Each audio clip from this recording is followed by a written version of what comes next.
project that currently is out there, and it'd be nice if you had an equal number of people on the map participating in this project. It'd probably it would work just like essentially primary radar, which you talk about primary and secondary radar. Primary radar is essentially skin paints bouncing a signal off of a object, where a secondary radar is a transponder unit that is interrogated and transmits the signal back to the radar and tells the FAA knows who they are. So, in principle, I think it'd be probably a better system than this MADAR.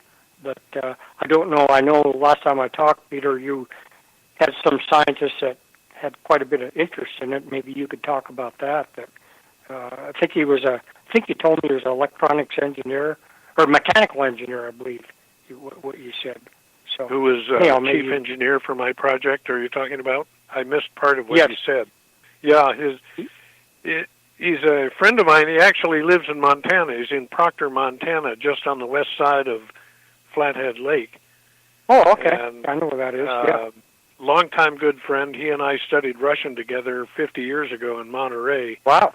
At the Defense Language Institute, and he's an engineer's engineer, in my opinion. And he says it will work. What we need is the money. And two stories I would tell if we have a moment, Michael, about passive radar. Oh, yeah. In December of 2003, John Schuessler, who was then the international director of MUFON, called me up and invited me to speak for the first time ever at a MUFON symposium.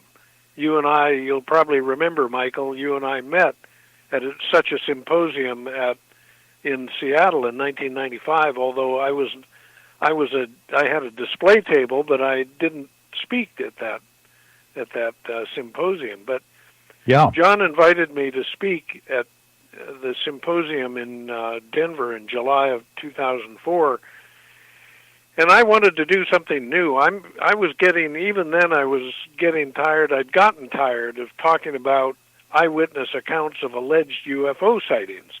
I wanted to do something with teeth, present something with teeth in it. So I decided to do my presentation on the subject of passive radar.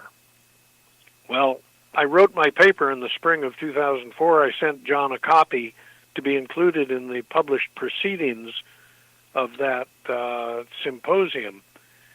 The day that article was put on the MUFON website, I got a call from a senior officer at the Central Intelligence Agency, and I know you've heard this story, Michael, but probably many of our listeners tonight have not.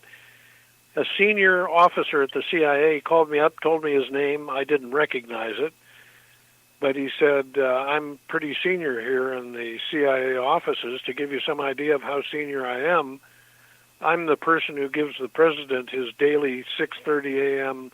briefing on what's happened overnight.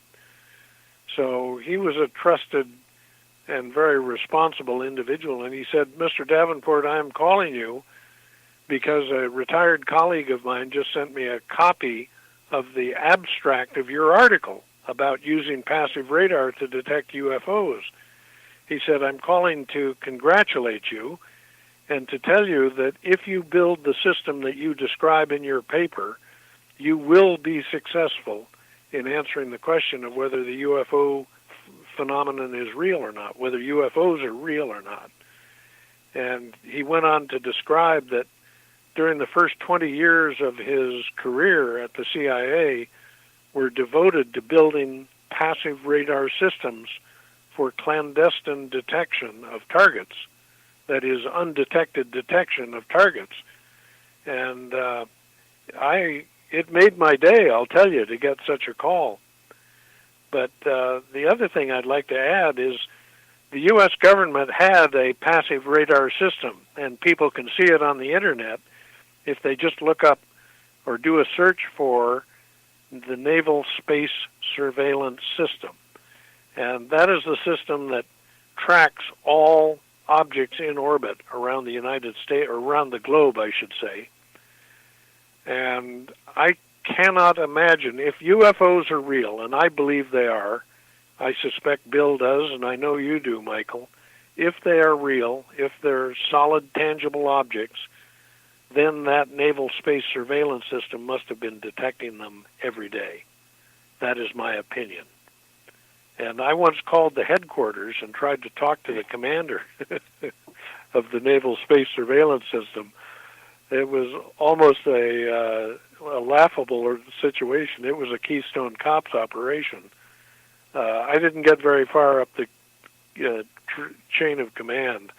I identified myself properly. I told them I was the director of the National UFO Reporting Center, and I think that soured the likelihood of my ever getting in touch with the commander of that station.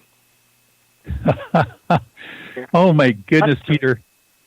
Bill, can you imagine? That was back when you were in the Seattle area still, 1995, and Peter gets confirmation from the CIA that his system of passive radar would work. Isn't that interesting? Yeah, I know you had some contact with some members of the high-level members of the government, but I never heard that particular person. That's very interesting. I do remember your talk because I went to that symposium in Denver, and I thought you did a really good job, and I know it was well received. I was at that MUFON conference. I recently, and this kind of reminds me, a gentleman that works on my security cameras, I got cameras that shoot almost 360 degrees around my house, and they're security cameras, they're weather cameras, and they're UFO cameras. So if I ever got a Madar anomaly, a real one that I believe I don't have a complete zenith shot of the sky, but if something's moving through, I'll generally see it. So, but the reason I mentioned my cameras is the gentleman that worked on them the other day, he's going to put me in touch with a person here in the local area, and I don't know exactly where this guy worked. He was either on a high defense contractor, high-level government agency, or with a government agency that works on satellites, and he was a programmer, and he told my friend that they would see objects making right-angle turns in outer space. And so hopefully I'm going to talk to this guy pretty soon. He's not in that capacity now, so I'm very anxious to hear what he has to say, but it sounds a little bit like what Peter's conversation was with a CIA officer. Definitely strange stuff going on out there, and I'm sure they see it on a regular basis. And I guess about a year ago we found out a little bit about that, where that Pentagon official talked about that the government, funded $20-some million for, looking into UFOs, and I guess they subcontracted some of that out to Robert Bigelow. And anyhow, I want to talk to this guy, and my friend's going to put me in touch with him hopefully in the near future. I'm anxious to hear what he has to say, but again, I don't exactly know what agency he worked for or whether he was a government contractor, that did the programming. But anyhow, hearing about objects making right-angle turns in outer space doesn't sound like they're all satellites. So anyhow, I definitely. Well, and you're right, Bill. I mean, we've got to think back and put all this in perspective, because it was only a year ago, not even a year yet, December 16th of last year, when the Pentagon came out through the Department of Defense on the New York Times front page article and actually admitted the existence of UFOs. So you wonder, what's coming down now next with, the interest in passive radar, and whether they're willing to fund that now, and all the new things that seem to be happening. Both of you guys run some of the best UFO reporting agencies in the United States, probably the world. So I thought probably I would take a little bit of time here and maybe start with Peter and asking him with some of the new sighting reports that have come out recently, so we can discuss those.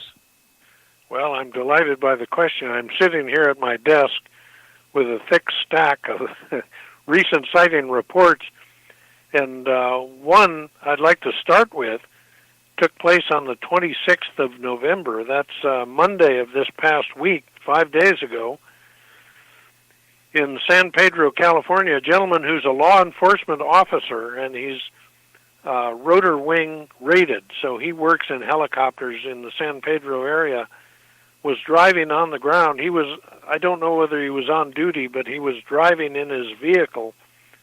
He says he was driving east on 19th Street, just east of Western Avenue in the city of San Pedro, and he looked out ahead of him in the east, and he saw two orange orbs of light. How many times have I talked about orange orbs, Michael? Many. Yeah. Oh, definitely. I've received, I estimate, probably 20,000 reports since May of 2012, when this phenomenon really first appeared on our radar, figuratively speaking.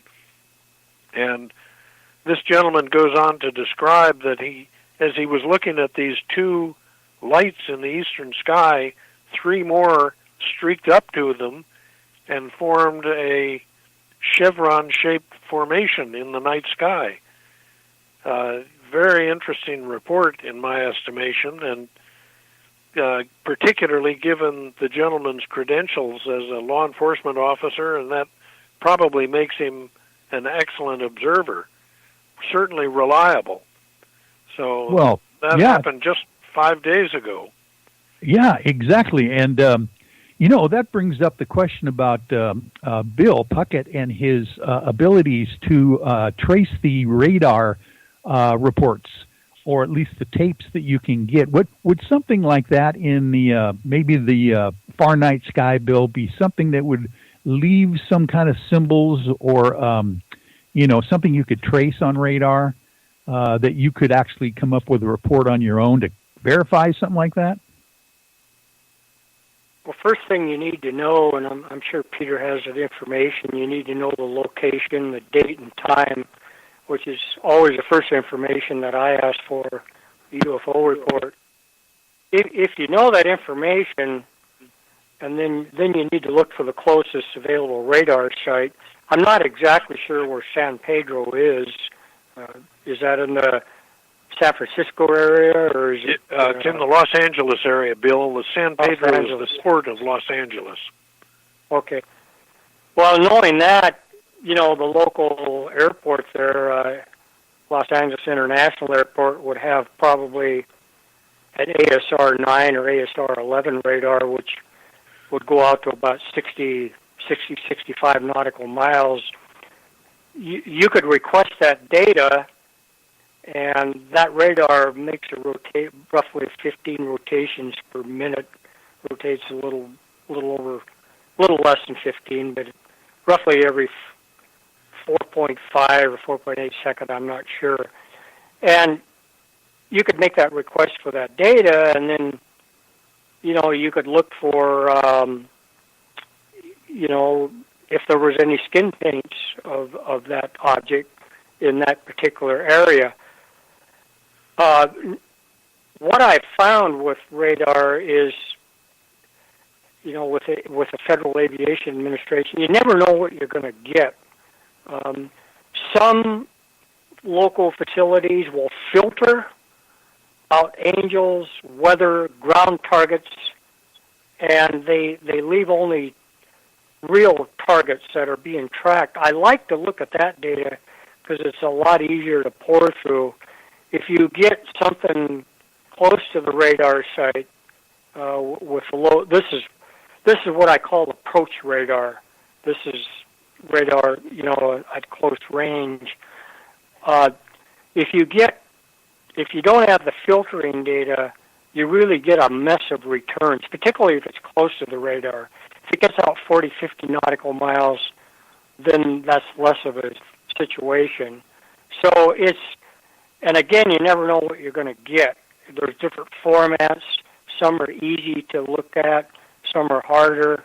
if you get farther away in sort of a area outside of local approach radar, then you have to request long-range radar, which is